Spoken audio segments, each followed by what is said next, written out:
Are you ready? All ready to go tomorrow? I haven't even packed yet. I've packed, but Mavi's not. So yeah, the thing is, you ain't got like. I think our check-in's not till like 5 or 4. So how you getting there? You driving? She's driving, She's so I can't driving. drive. Does I can't she? drive. Did you tell her? Yeah, oh yeah, of course, yeah. There's nothing I can do, innit? These things happen, innit? Yep. It happened to me, and I'm way more sensible than you. Yeah, but you weren't like months out of date though. I wasn't months, but I did go 3 weeks. As in, I wasn't driving around, but Alright, let me just turn off my light. Give me 1 second.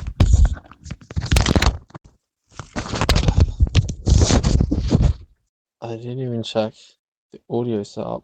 Yeah, it's great. Okay.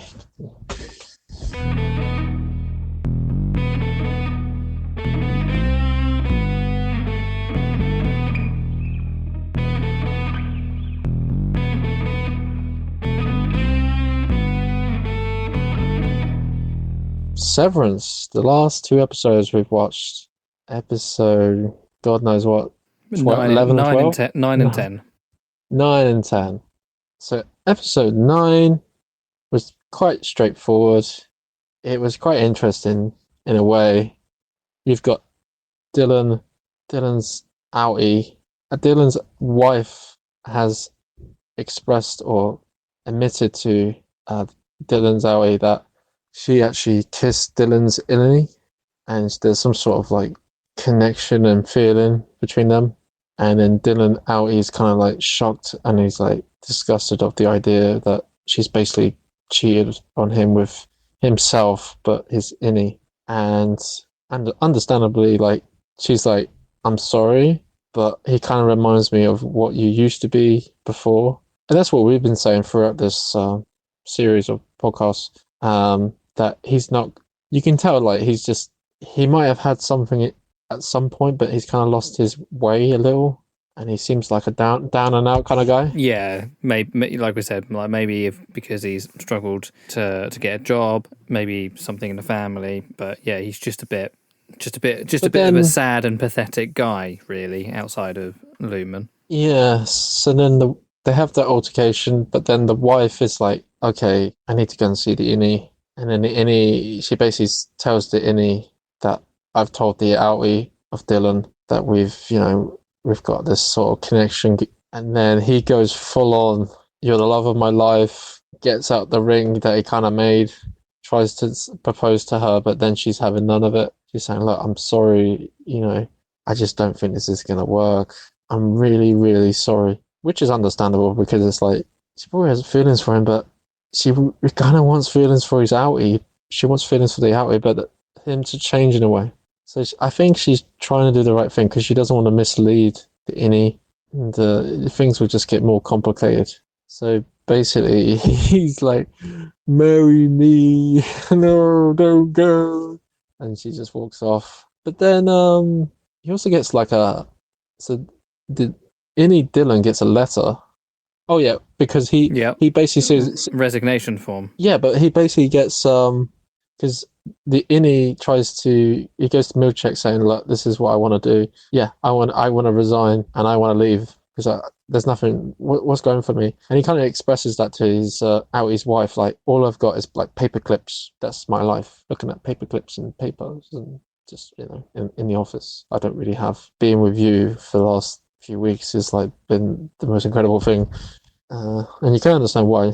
But yeah, sure, yeah. But yeah, he's like, "Okay, if that's all gone now, then I've got no reason to be around anymore." So he hands in his resignation to Milchek. He's like, "Oh, are you sure about this?" And he's like, "Yes, yes, yes." And yeah, he goes off and goes down the elevator, the lift in the UK. And but he gets a notification. Wait, he comes back out and he's like, What's going on?" And he gets told that no, it's actually been rejected by the outie, and the outie's written a letter saying like, "F you for what you've done, but I need you." His outie wants him to be there. His outie used to be like that in the past, I guess. Yeah. He recognizes that he needs to do better. how great Gretchen is, and that he sort of envies his innie in a good way, and that, yeah, like I said, he wants to do better. And he wants to keep him around. And he wants to keep him around, yeah. He says, I can, if you want me to quit, I will quit, but I'd like you to stick around if you'd like to, if you don't mind, sort of thing. And which is kind of BS, because it's like, oh, I know I need to change, but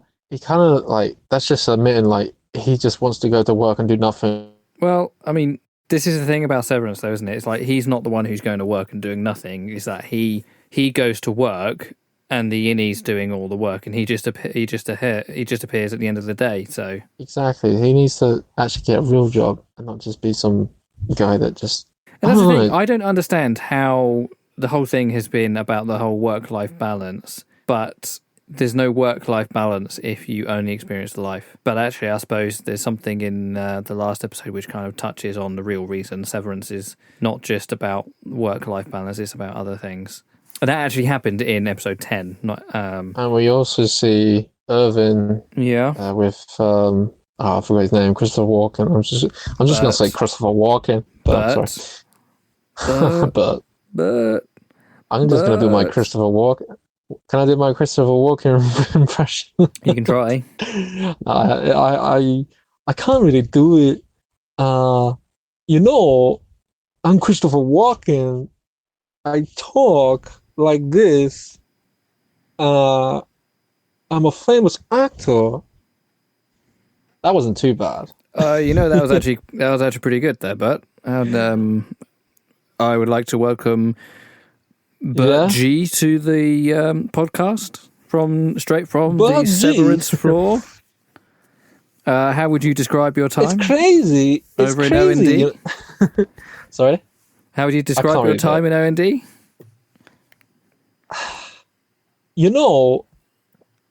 Life can be too short.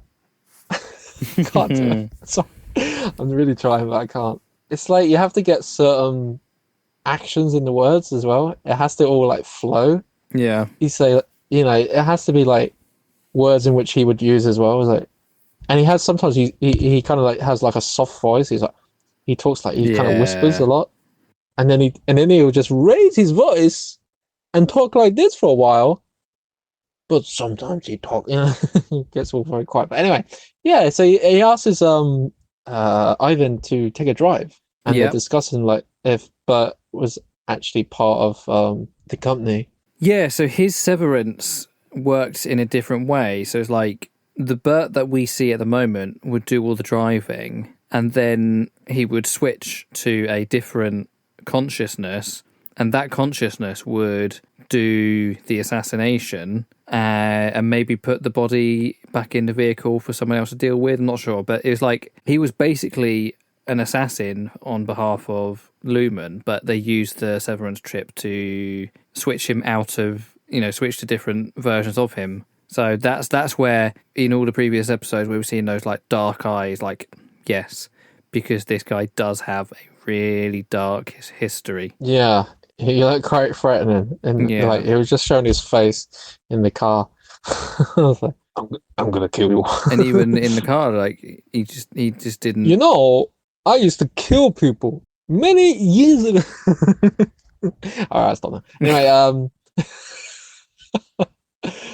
I'm gonna do my Tom Cruise impression. I'll just Tom start Cruise laughing. in Severance. I know, but why not? Anyway, yeah. Yeah, so but the main thing is we see instead of killing him. Oh yeah, well okay. Instead of killing Irving, he puts him onto he gives him a one-way train ticket to I don't know who knows where, and just says, "Look, this is going further, but get off at this stop or something. But this train ticket's going to go further, so it'll get people off the scent or something like that." Yeah, he basically just sends him out the way. I keep seeing like things like Dylan and Irving. The last time, the way they've set them up for either to not be in the way for the last episode or to make sure that they return for in future seasons for triumphantly returning, like Irving might do. Dylan tried to quit, but he decided to stay, so he will be around for season 3. I'm wondering how they're going to incorporate the mid story between what we don't see when we do get the next season. Yeah. It'd be interesting if we do see Evan. I suspect we will at some point. Yeah. But the main thing is that Miss Cabell is with Mark. Yeah, they meet on the side of a hill. They meet on the side of the hill. Next to the birthing cabins. And Milchek is calling and asking Mark, where are you? We've got an important workload that needs to be kind of completed, and you're an important employee. Let me get you a car so we can get you into work. Because then he's saying, like, I think Mark was saying, like, oh, I'm not well. I've gone to a clinic because of all those nosebleeds I was having. And he's like, well, you're an important employer. We need to get you to send a car. To come pick you up. Let's come pick you up. And he's like, no. I'm actually just, I'm not ill. I just don't want to go into work. And I think he said, he gives a plausible explanation. Your whole program is about work-life balance, isn't it? I'm taking a me day. And they know they know that's BS. They're like, okay. Well, the thing is, it's like, actually, I mean, when Mark said that, I mean, you can see Milchek is trying to control this situation. And bear in mind, just before this, like minutes before this, Milchek had been outside having a conversation with Drummond, the sort of like enforcer, whatever you want to call him. Yeah. And he was like, telling him off for Mark not being there and like making him say sorry. But then actually he turned around and he says, basically tells him to eat shit, because he's like, I'm not apologizing for something that hasn't happened on the Severance floor. If Mark hasn't shown up to work, that's nothing to do with me. That's on you or someone else, whatever. So he's kind of had this big old thing that's this has stemmed from that performance review that he has. It's all kind of like all leading in. And like there's just elements where Milchek is cracking. Like he's got this very good outward persona, but there's certain instances where he started to crack. And on this phone call, I think it's when he said, will you be in tomorrow? Or, promise that you'll be in tomorrow. And Mark said, yes, I will be in tomorrow. Milchek nearly started to cry. Like you could see his eyes watered up, like a huge bout of emotion just welled up through him. Maybe it was just a release of stress. Maybe it was, whatever it was. But all that stoicism that he's shown in season 1, that's kind of been broken down. And he's way more emotional than actually Kia would want him to be, because Kia is all about taming the tempers and everything like that. And everyone's very sort of straight. No one really raises their voice at Lumen, well, except for crazy lady. But only when she's not at Lumen. I think when she's still working at Lumen, she's very calm and measured. It's only once she left, she kind of got really crazy. Yeah, but she was helping Mark, and even Mark turned around and said, "Why are you helping us? I don't trust you, really." I think she said, "Yeah, don't answer the phone."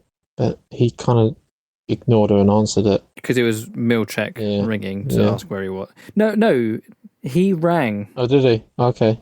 He rang because I just remember Milchek arrived at the office. Yeah, he did, didn't he? And he picked up the phone. And he got into the office as it was ringing, and he just said, "Oh, hello, Mark." I think what happened is she told Mark to ring Lumen and call in sick. Yeah. Because if he didn't call in sick, then he was absent without, he might have had a crash on the way to work, and they'd have another body to test on. But that was a bad excuse. That was a bad thing to say. But what I mean is, like, if an employee doesn't turn up to work and they've not informed you, then obviously you've got to work out what's going on and call next to kin, hospitals and that kind of stuff. So she's like, call Lumen, let them know you're not in and you'll be in tomorrow. Let them know you're sick. And what he did is he didn't say, he said he was sick, but then he said, no, f*** you, I'm not sick. I'm just not coming in today. That's all. I'll be in tomorrow. Yeah, and probably, I suppose, like, of course, you got to tell your work employer that if you're coming in or not. Well, this was a case of they are plotting something against Lumen.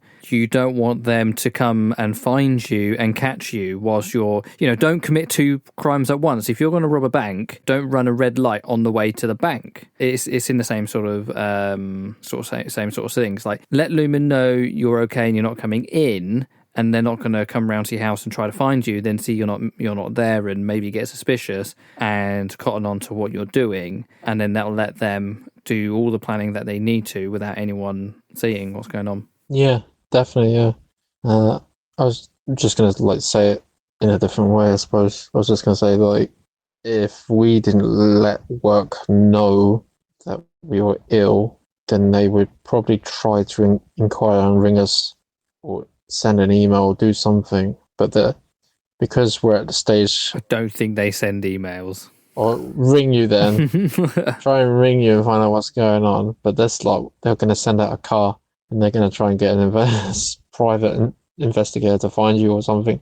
Because they got the, is it Project Cold Harbor? So yeah, Cabell was asking Mark if they finished that. Well, maybe I'm jumping ahead a little bit because you are jumping ahead. He wouldn't know because he's the outie. But basically, they end up in a hut in a cabin.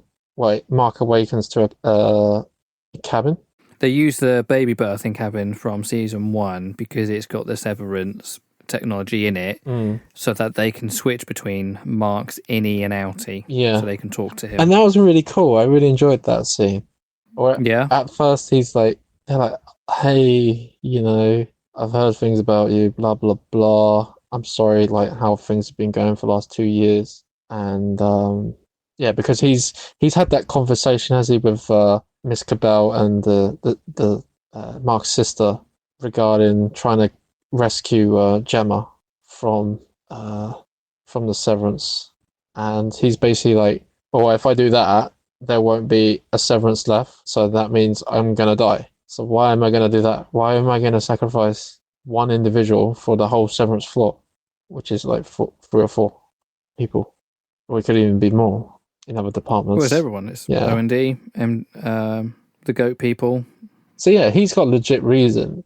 And then the outie Mark's like, "Hey man, I've heard it's been pretty hell for the last 2 years."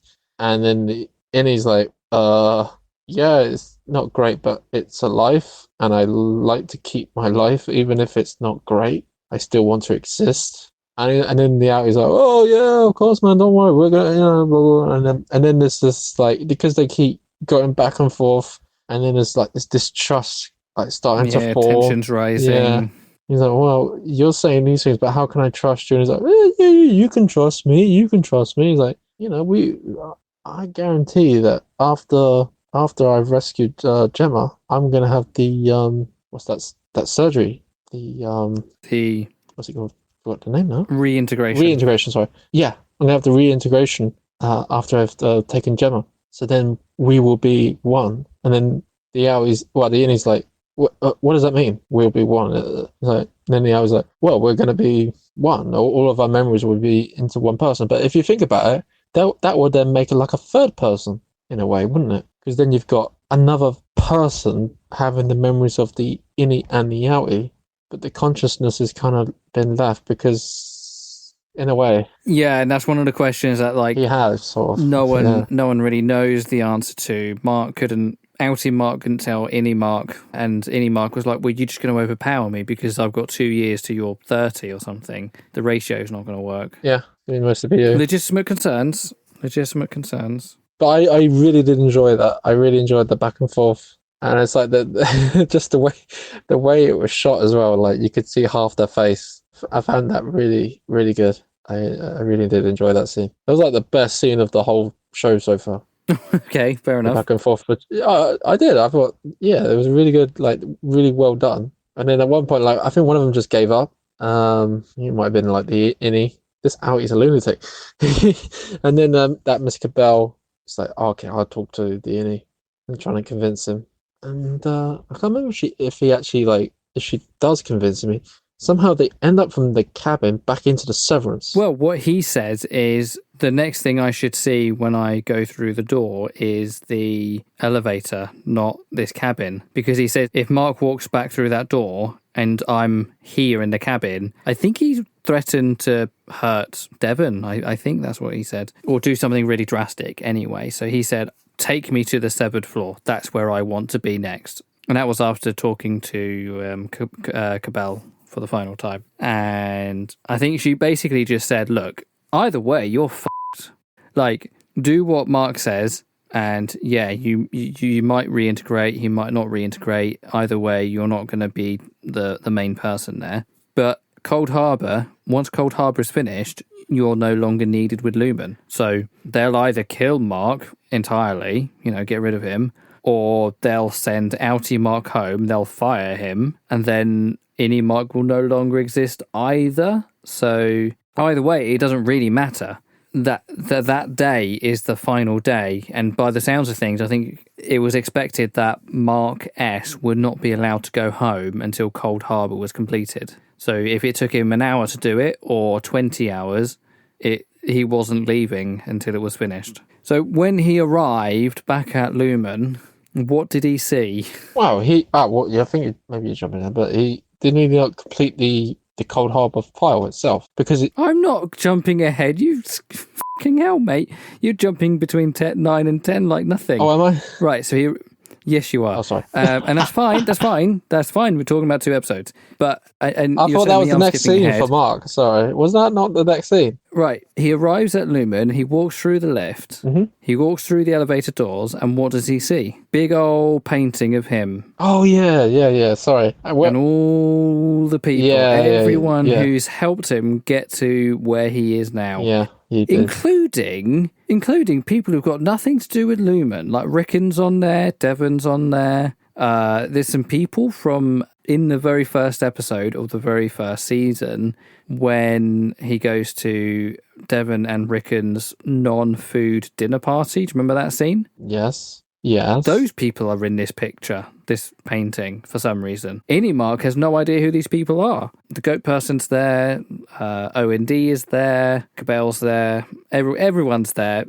From the Ortbo, the 4 people, the twins, they're all there. And then Kia, the Egan family, they're all up on the cliff. I mean, Helen's actually there twice. She's there as Helly R and as Helena Egan. So, and then Mark is sat there in the middle with his hand up. The face looks, it looks disgusting. It looks like he's just like done something he shouldn't do, like nothing appropriate at work. We should really talk about Kia going to visit Helly. Oh, at the end of 9, yeah. That was very weird. You're like, who are you?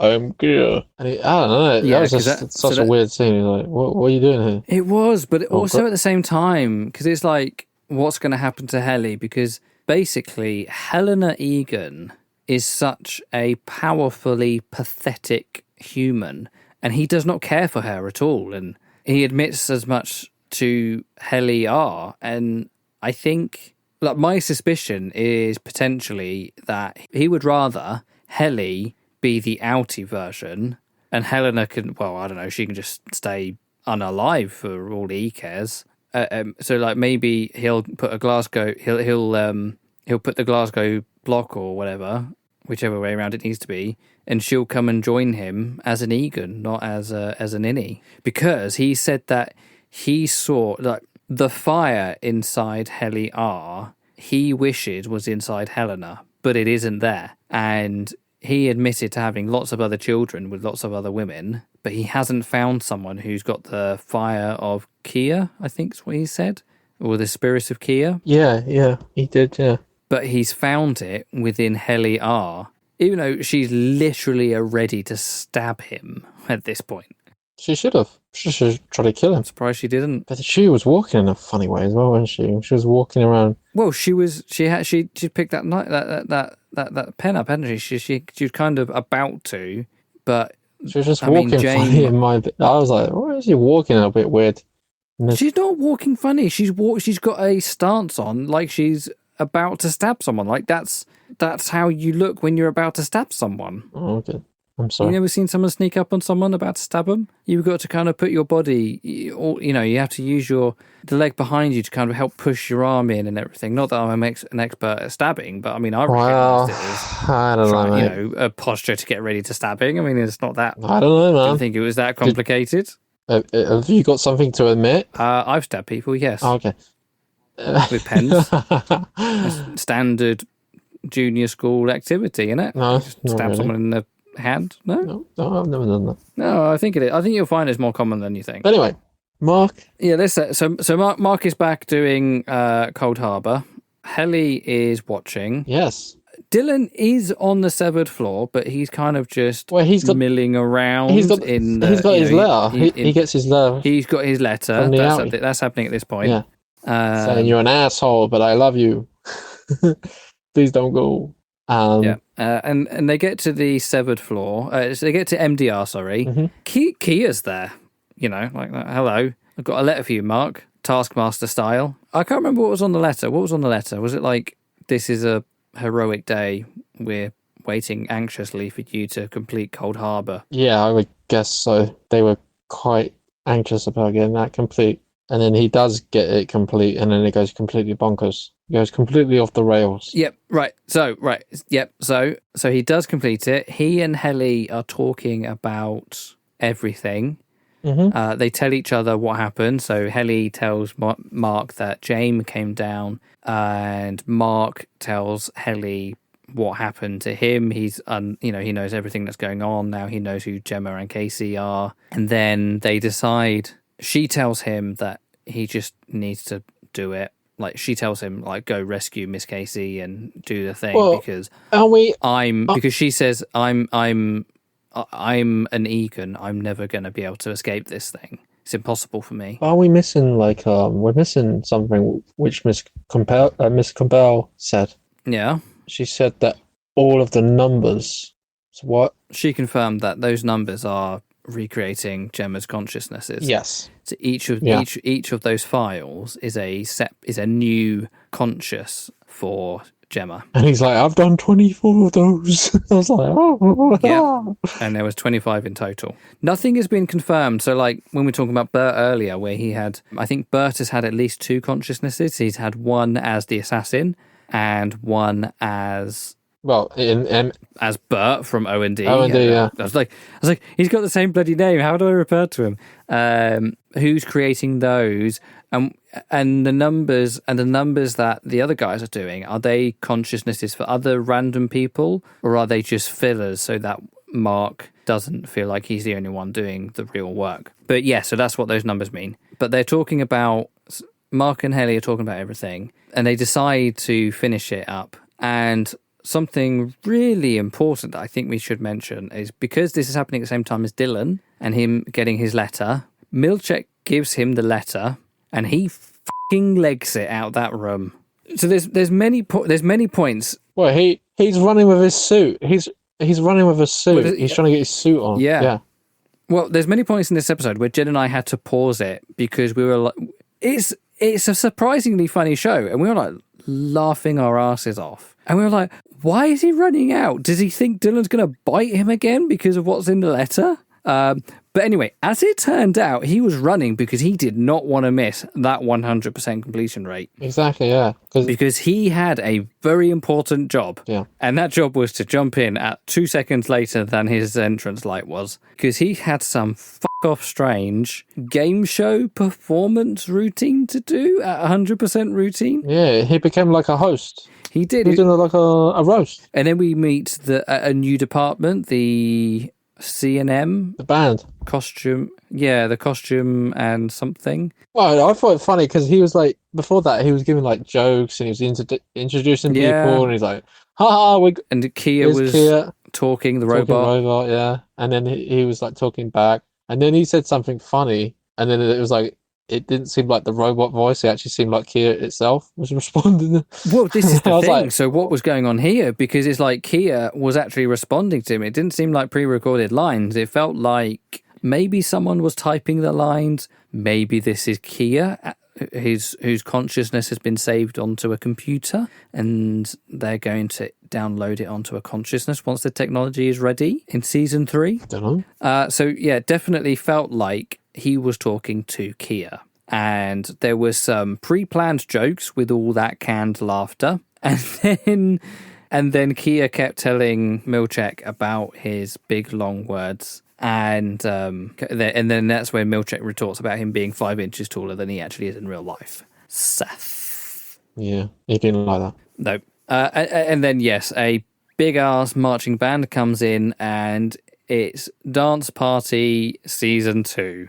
Just yeah, I was like, Milchek likes to dance. man, yeah, he was dancing like in season 1. Yeah. And then, he gone completely crazy and started doing like, it was crazy. I was like, Running all around the what is room. going on here? I couldn't make heads or tails of it. I was like, oh, dude, what's they've lost me. Yeah, big old celebration. Big old celebration of Mark. Big old celebration of the work that he's just completed. So, big old important thing. But, yeah. Helly decides to use this as an excuse to distract Milchek so that Mark can get away. What she do? She nicks his radio, runs into the bathroom, flushes it down the loo, and while he's trying to get it out, locks him in there. Oh, rookie mistake, Milchek. How could you let someone who's only 20 hours old capture you like so easily? Oh, it's going to be so embarrassing when they find out. Well, then Dylan comes in and knocks down the cabinet as well to block the door, and then they're grabbing the instruments and hitting him with it. At the top, because he's trying to a tuba to the head. Yeah, he's trying to get out, and they keep whacking it. But then they're kind of like the banner, like, well, we need that. So if you keep doing that, we're gonna go. They threaten to leave, and they're like, whoa, do you not realize that we're all gonna be killed anyway now because of this thing that's finished? But this is the thing: it's like Helly gives this big speech, and you can so clearly see why James is like, "You are the Helly that I wanted, but I got this shit version of Helly upstairs." Like, this is, I think we said in the season 1 thing, is that Heliar is the personality of Helena, but without all the oppression that she received as a child and where she's been sort of like worn down for not being good enough or whatever. She's put it on her face. But this Innie version, she's got that fire without that sort of, without the indoctrination of Kia and everything. So she's fighting the system. She's the rebellious side of things. So she can do this. She can stir up a crowd. She can get people on side. So the next thing, kind of like, I was like kind of confused, but then it kind of clicked because it was like episode 8 or episode 7, where we had the flashback with Gemma. Supposedly she was pregnant, and Mark built a crib. So Gemma has been tasked to disassemble the crib, and that crib is, I'm guessing, the crib that Mark built. Yeah, or at least the same model. And it seems she's like been brainwashed or something now. She's completely out of it. Well, no, they're testing the resiliency of the Severance chip. So if she went in there and she could remember the heartache of losing a child, then they need to refine the Severance chip. But if she can go in there, dismantle this crib, and not remember the miscarriage and everything that she went through, then the Severance chip is ready for mass use. So that's each of the rooms that she goes through. She's experiencing pain and trauma. The dentist, the writing of the cards, and she's got her hands are hurting. The dentist, the plane turbulence sort of thing. So each of these are things that presumably that she's experienced in her life. And I guess each one is like a layer, but mild inconvenience to dental pain to child loss. So it's like trying to work out what level is the technology able to block the outies memories from coming in. And at this point, it seems like the Severance chip is 100% working and 100% ready, and they've completed what they need to do. Yes. And then Mark walks in and f***ed it all up. Wow, he before that they get a goat and they're trying to sacrifice it. Drummond's got a goat. Yeah, they're trying to sacrifice the goat for some reason. I don't have a understanding of why that. But... It was going to be a soul sacrifice. It looked like were they going to put like Did he put something into the gun? Like I don't know if it was a Severance chip, but like he picked up the gun, he picked up something from the thing next to the gun, and yeah, they were just about to sacrifice the gun. Sacrifice the goat when but then Mark when they could hear some noises outside. Well, I can't remember how he gets in. He bashes the door and I think they open it or something, and he fights that Drummond guy, and that Drummond guy is like completely wiping his ass. Yeah, he's a big old fella though. You don't want to be fighting him. And to be fair, I think Mark held up pretty well for someone who's only 2 years old. Yeah, that doesn't no fighting experience. That doesn't really matter. But what do you mean that doesn't matter? Well, the guy's he has no experience of fighting. He's never seen someone throw a punch. You've seen people like lift up a car in that moment. It doesn't matter about experience, does it? You get an adrenaline rush, you're going to be doing anything. Yeah, but what I mean is, like, Mark doesn't know what the equator is. He doesn't know He must about know. body Well, he slams. must. He doesn't know about punching. He doesn't have, like, Yeah, there's a difference between someone who's watched, WWE for 20 years and someone who has literally never seen a fight. yeah. You could say that. But if someone's killing you, you're gonna be like going wiping your arms around, trying to do something. Okay, sure, but compared with someone who is essentially 2 years old with zero experience of fighting to someone who's maybe 10 years his senior, who's probably done quite a lot. He's got, like, he doesn't look like someone who has never gotten his hands dirty in a fight. Drummond, I mean, He's too fat. too fat. I don't think that's the case. He's not. He's not fat, but he's like kind of broad. Have you not seen the world of wrestling? Yes, Heavyweight I have wrestling. seen wrestling. Yes. Right. So I was like, that's got nothing to do with things. Wow. That's how he is as a 40-year-old. When he was 18, he might have been really skinny. The more you got to hit, you got skinny guys. Less easier to get. Saying is, this guy he's got so much more. He's got orders of magnitude more experience than Mark in fighting, and yet Mark held out pretty well on his own. Yeah, no, I'm not down that. That's pretty good. And what's her name? Is it Lorraine? Lorna. I don't know what happened. She basically just like. Will they keep nicking her goats? Yeah. This isn't the first goat that they've slain. They keep nicking. Well, this is at least their 25th. So it's kind of random. It's like, oh, okay, well, I'm gonna side with you, Mark. You can see she was unhinged before. She cares for her goats. And don't forget, Mark and Helly have met her before. Yeah. No, sorry. Mark and Helena have met her before. So she knows who Mark is. I think if they hadn't had that meeting, she might not have gotten involved. But because they were stealing her goats and she loved her goats, this was the most wiles full of her goats, Yeah, that's the thing. She pulls out the thing on the gun thing on the bolt gun, on him, and he's like, whoa, don't do that. But he basically using him as a hostage at this point, and he's like, okay. He gives him instructions like, I'm going to go down this lift, and I'm going to be my outie.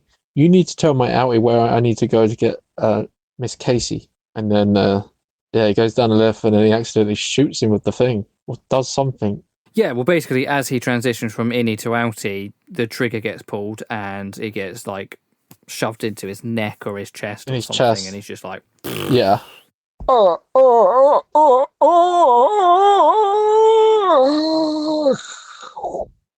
Could you imagine, like, from Mark's outie's perspective, he's gone into the lift to go to work. The next minute, he's bleeding from head to toe, and this big ass fat guy is also now bleeding all over him.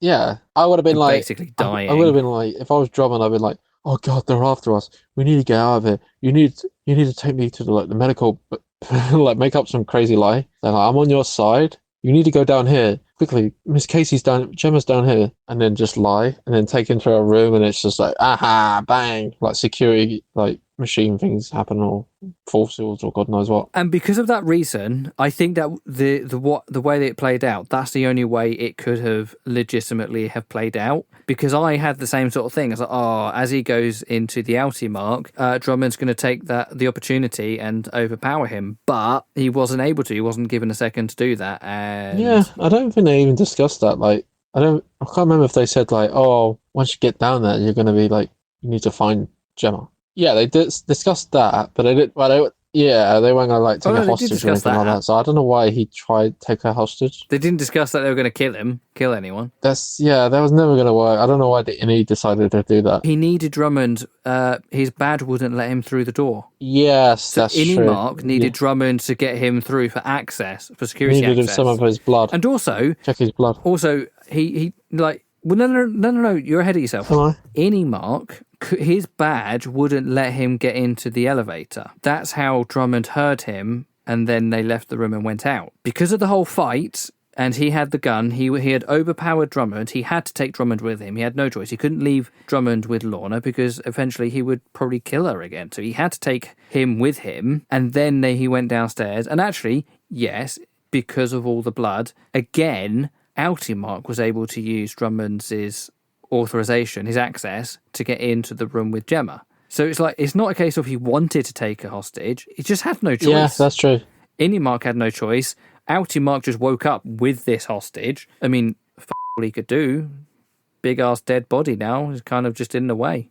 He should have got like a pen out and wrote on his hand, hostage, need for door key, something like that. He would have But Innie Mark didn't know I know, that. but honestly, Oh, right. For the top yeah, right. get a pen out, write something on your arm with your hand saying like hostage needed for door key. Have you tried writing on your arm whilst holding someone hostage? I would have shot the guy in the leg. Well, kicked him in the leg, like really like snapped his leg or something, like really bust his leg, and then put him on the floor and then do it. Right, okay. That's what I would have done. But like you said, he probably didn't have that experience because he's not at that point. Like he's only been born for like 32 hours or something. Or how many hours of work? It's got to be more than 32 hours. 8 hours a day for 2 years, whatever that equals. Yeah, come on. That's a lot of hours. But yeah, so basically he goes into the room and Gemma's there and she's by the crib. And she's about to whack him with the long end of the crib. Yeah, well, obviously she doesn't know who he is. No, she's like 8 minutes old at this point. Yeah, she's kind of scared because it's different. Important to mention, this is the most important test. James is personally watching this from his little room. Oh yeah, and he's like, "Don't trust that man. Don't listen to him." No, that's not him talking. That's the other guy. That's the doctor. Oh yeah, Dr. Brower or something. Yeah, that's you're who's right. talking. But he's watching, observing. Yeah, James is just watching. He's just overseeing what's going on. Yeah, but that voice is always like, "Don't trust this man and don't listen to him." I know. Okay, I need to trust that guy then. I suppose if he just kept quiet, it would have been like, "Who are you?" Yeah, possibly. But yeah, she basically trusts him and he says like, you used to be my wife, blah blah blah. They've trapped you in here, gave her the whole story, and she's like, well, I suppose I got nothing to lose. Just believe him. And she goes outside, and then at that point she becomes the outie. Yeah, he's like, come on, and then she's like, you're my husband, and they have to have that reintroduction again. Yes, and they get to the lift and they kiss. Proper kiss. But then all the alarms have gone off now and they're trying to escape. And then whilst they're kissing, they turn into Innie Mark and Miss Casey. Yeah. And Miss Casey returns. Yeah. It's like, oh my God. Whoa. I do not know what is going on. Would you like to tell me? Yeah. But yeah, that's weird then because then she's the Innie version of she's Miss Casey now, and then she basically takes Mark and they run out and they run down the corridors and she basically gets she gets her into the lift to get out. Right, hang on, it's important. Right. Gemma obviously has 25, 26 consciousnesses. So you can't really refer to her as Innie and Outie. You've got you've got Miss no. You've got Miss Casey as a Innie. Please don't go through all 25. I'm not. Well, I don't know them all, but what I'm saying is you've got Miss Casey as an Innie. You've got the Christmas cast as an Innie. You've got the dentist as an Innie. But here's what happens, right? You've got the baby crib version as an Innie. Then they leave the room. She becomes Outie. In her previous episode, she has already done this escape, so she knows where the lift is. That's how Gemma took the lead at that point to take Mark back to the lift. So that was Outie Gemma on the testing floor that took Mark back to the lift. That's right. That's why they kissed. They go up the lift, they turn into Miss Casey, and they turn into Mark S. Both of those know the Severance floor. Both of them are going to the same place, which is that doorway to leave the Severance floor. And then Mark S makes her go through first, so then she goes through, becomes Outie version of Gemma, and then closes a door. And then he's like, oh, am I going to go through? Am I not going to go through? She's screaming at him, come through, come through. And then Helly R appears at the other end and he's like caught between two women. Now, one thing I would say, right, and it's going to be controversial. Did you see a smirk from Helly R? Oh, what? When she was at the end of the corridor? Yes. She was, mildly provocatively standing there. And I saw like a smirk was Gemma.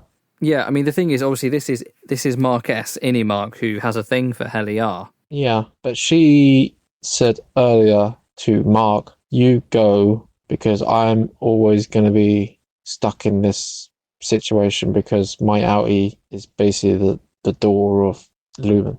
So in a way, she's already given up any future in that sense of getting out. She knows that if she leaves the severed floor, she will never return. And there's very little way that she will exist at Lumen for very much longer. Like, she's got hours at best. I mean, heck, they could just go to security and turn them all off now before they even leave. I mean, we know that. We know they can do that. So that has got to be, I just want to say, like, going away from the storyline a little bit, I think one of my biggest gripes about the way Lumen have handled this, and if they did this correctly, there would be no TV show. So actually, the whole TV show is based around Lumen's failure as an evil corporation. But they did not monitor this at all. The amount of times that MDR were able to sneak off or talk secretively in a cupboard or in the kitchen. Even at the beginning of this day, Mark and Helly were on their own and no one was talking to them. They were talking about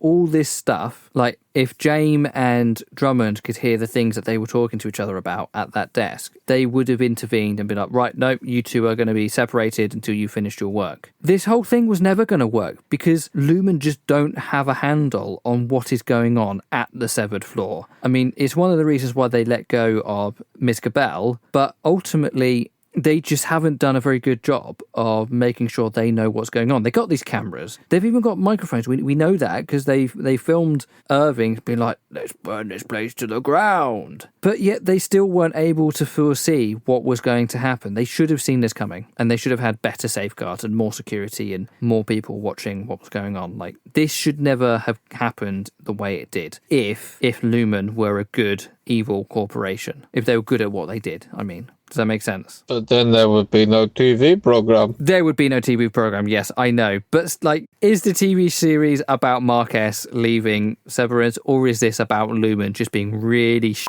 at being a world-dominating corporation? It's just, yeah. Well, because they are surprisingly bad at it, to be honest. Yeah, but the thing is, it's like, sometimes, like, say you have, like, a computer. And sometimes the computer kind of like gives you blue screen. Now, what do? Do you throw the computer away? It still serves a purpose. It's not always going to give you a blue screen of death. So in that sense, it still fulfills your ultimate goal of doing what you want it to do, even if it causes you troubles and headaches every so often. So in that sense, it might be a lot easier just to put up with the headaches and let them do what they're doing and think that they're in the control. And that does make sense when you consider why, well, I mean, they did fire them after the outburst. Yeah, they did as well. But then they did bring them back because they need Mark S. and Mark S. demanded them. That is slightly different to what I'm getting at. Like, yeah, you put up with troubles,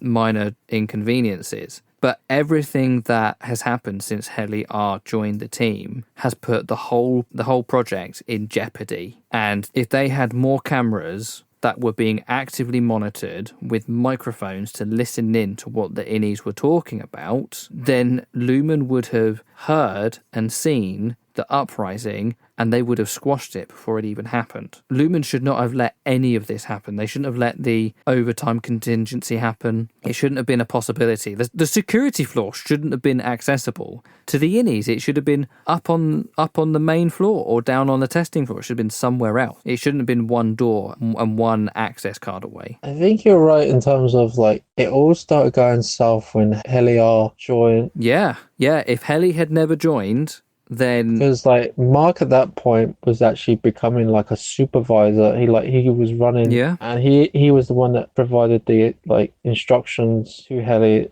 and asking her questions like, "Who are you? What is your name?" Yeah, if they hadn't done this whole photo opportunity with Helly R, he probably would have finished Cold Harbor about 2 weeks earlier than they did. Helly was a distraction. That's what I'm saying. Yeah, she was. As well as the rebellion that she basically caused multiple times. So, and it seemed like the first few episodes, hey, it's a good office. We work a tight shift here. And even you got Dylan, who was like, at some point, he was like, I'm going to work a little bit extra, do some overtime. But I suspect they don't do that now. Yeah, season 3 should be interesting. How they've, well, potentially they had what they wanted, but now they don't because she's escaped.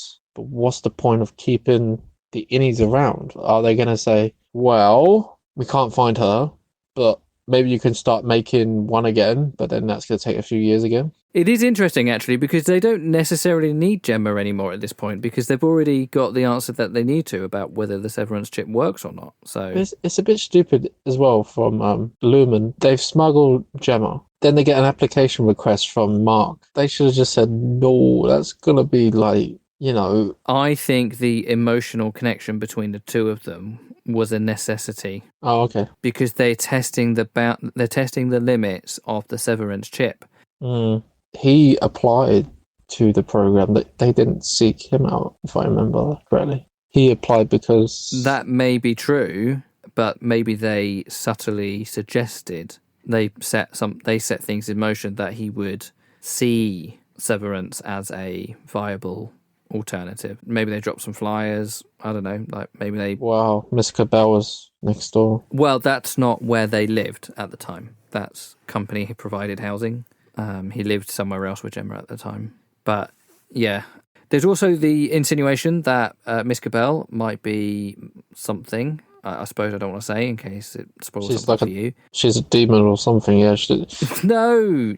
Right. The last thing she said to Mark was, "Mark, I care for you." Why would she say that? But she did though, because she got a house next to him as well. Yeah, but why would she care for Mark? Maybe there's something more to Mark and Miss Cabell than we currently know. And there are theories, and I'm not going to say what they are. I'm going to say it right now. I think Gemma is somehow also Miss Cabell. Yeah, go on. Well, that's it. That's my theory. You have nothing more to that theory. That's it. Your theory is two characters that we've already seen independently are the same person. That's a great theory. Yeah. Okay. Cool. Well, we'll wait and see. Imagine if that is the case in season 3. But how would that be? How would that be the case? Because walk me through it. Maybe they've done it before though. Like maybe Project Cold Harbor. So this is like the opposite of Severance, where instead of one body containing two souls, you've got two bodies containing one soul. Yes. And what would you call that TV series? Mind merge. Mind splits. Headaches. Splitting headaches. Maybe they have the ability to, instead of say, okay, so we're talking about like the what's that surgery called? The one that Mark suggested he was going to have after reintegration. Reintegration. Okay. That reintegration, can't they, instead of reintegrating with the innie that's like them, reintegrate with any innie? So you basically somehow take you take the memories of someone else other than your innie self. So a different innie completely. So you insert someone else's old memories into a comatose body and they wake up thinking they are the person. Maybe. I mean, you might... Now, hang on. The thing that I would say you might be onto something there is this whole thing about Severance might be a stepping stone technology for reincarnating Kia Egan, and I don't think Severance at the moment quite does that. But whilst they are experimenting with the soul, the memories, the psyche, then actually perhaps that's what I mean. To be fair, that is actually that's close to a theory that I had at the end of season 1, which is that Gemma had been comatose in a car accident and that they were trying to insert Kia Egan's soul into her body of some kind. It's not what they have done, and I'm not sure now that I feel like that's what they're going to do, but that felt at the time that's something it might be that they were trying to do to bring Kia Egan back. But then they also showed the baby in the intro. Lots of babies. As well. They showed a baby off. Nothing's really come of that. There's a few things in the trailer that haven't really, I don't think, have happened yet. But there was the same thing in season 1, so I think they put things in the not trailer. They put things in the title that kind of allude to things in the episodes to come, and then they put extra things in there just to kind of put more in there, or just so that not everything means something. Do you enjoy it? Do you enjoy season 2? Yeah, it was pretty good. Yeah, of course I was a bit disappointed when you spoiled the Heliar. I'm so sorry. Yeah. I'm so You did sorry spoil for it. Well, spoiling you the didn't spoil it so obvious thing. because Like, you didn't know at the time. oh, It was kind of like a yeah, theory. yeah, it's one of those things. Like, Jed and I worked it out whilst we were watching it, but obviously we didn't know. But because we watched the episode twice before we spoke, the first 2 or 3 episodes, we watched them twice. And it was like, yeah, like when you look at it from that perspective, you're like, yeah, it's so obviously Helena and not Helly. Yeah, I had some doubts in my head a little bit, but then when you said it, I was like, oh, I'll try and no. remember that Oh for well, Fallout we're gonna know. Season 2 and for Uh, Severance Season 3 when we go through them.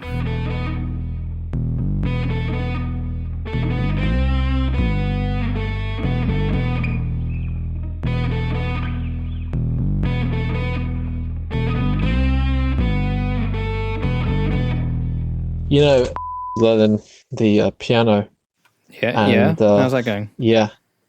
Oh man, it's hard.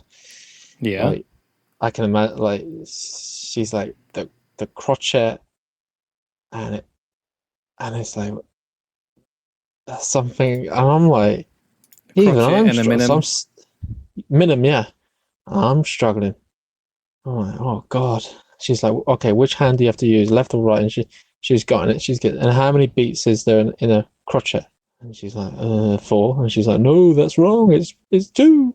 And then she's basically going back to like she goes a few pages forward, and then she goes a few pages like way back, and then she repeats the same thing. And I'm like, oh, we need to just sit down with her, and there's no point like this lady coming and she's like repeating the same thing. So I mean, she's been learning, what, a week? It takes yeah. time. Oh yeah, I know that. Of course, yeah.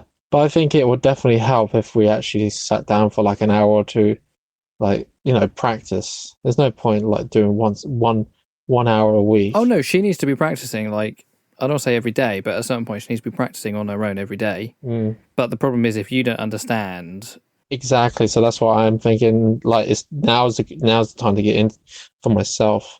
Because if I don't know what she's doing, because that's what she said. She said, "Oh, can you sit and watch for like a month so that you get an idea of what she's actually learning, so you can help her practice by herself?" Which is, it's a good idea. But yeah, I think it's I would like to learn the piano as well. So maybe if I can help her, then I can help myself as well, kind of thing. We can probably learn together. Yeah. Anyway, I played the piano for 10 years. Yeah, but you said you're not very good at it, though. Do you want... No, I'm really good at it. What happened? But I can tell you the difference between a crotchet and a minim. Yeah, wow. What's a crotchet, then? A crotchet is 1 beat. Yeah. Minim is 2. Mm-hmm. I can't remember what 3 is. Yeah, well, we haven't covered 3. And then a semi-breve is 4. Yeah. Oh, okay, I need to get this down. I think she's... A dotted minim. She says, I'm coming next Tuesday. I'm like... And then I was like, okay. And then I realised, I was like, we're not here next Tuesday. And then it's like, we need to... Like, I need to sit down and study with her, and I ain't gonna have time to do that before Tuesday. Well, tomorrow. So it's like... But also, don't worry about it. Like learning is a long process. Yeah, I know that, but it can start slow, especially in the beginning. This lady's really strict. So like, she's looking at me like, I think she wants some improvement. There's no point like repeat. She's like, she said basically like, I can just repeat the same thing as last week. As this. How old? Oh, she's gonna be 6. 6, yeah. I mean, I started at 6. Yeah. So it is doable. But yeah, thing is, Mavi's friends all play piano, and it's all through this lady. And one of them's gone off. He's won like some sort of international award, and he basically did a contest, and he came first. But this guy, he's apparently he's a genius. He took the school said, we've identified that he's really smart. If she's a classical piano teacher, then it makes sense that she's going to be a bit sort of like high fluting or whatever. That's kind of standard. But especially in the first month or so, like, it's okay for it to take a while, because it's almost like learning another language. You kind of have to start to take on entirely new concepts. So yeah. That's fine. That's normal. Yeah. Well, I think it should be fun though. Yeah. Because there's some music I was like, it'd be nice if I could, or Eva could play on the piano. It's just like you can just, and you know what you could do, like you go like to the St Pancras in London, and they got the pianos. I'd love to just sit down and start playing on that and get like a load of people watching me. But I suppose that takes a few years.